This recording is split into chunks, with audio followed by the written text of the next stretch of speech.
محمد لقمان کرک سے میں رمضان المبارک میں قرآن ترجمہ کے ساتھ پڑھنا چاہتا ہوں، آپ رہنمائی فرمائیں کہ کس مترجم کی تلاوت کروں؟ شکریہ۔ بالکل کسی مترجم کی تلاوت آپ نے نہیں کرنی، یہ بات یاد رکھیں۔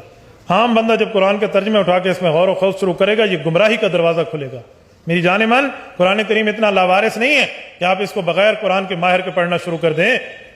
ڈاکٹری میڈیکل کی کتاب آپ بغیر ماہر کے نہیں پڑھتے، تو قرآن کریم بغیر ماہر کے آپ کیوں پڑھیں گے؟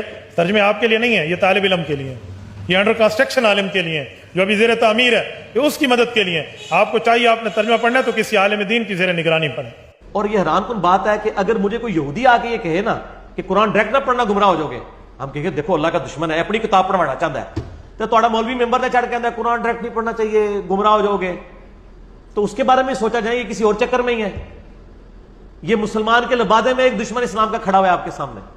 قرآن تو کم از کم 4 دفعہ ایک سورت میں کہہ رہا ہے وَلَقَدْ يَسَّرْنَا الْقُرْآنَ لِلذِّكْرِ فَهَلْ مِن مُدَّكِرٍ۔ قرآن نصیحت کے لیے آسان ہے کوئی سمجھنے والا؟ اور سر میں ڈائریکٹ تو کبھی بھی میں نے نہیں کہا، یہ میرے پہ جھوٹا الزام ہے۔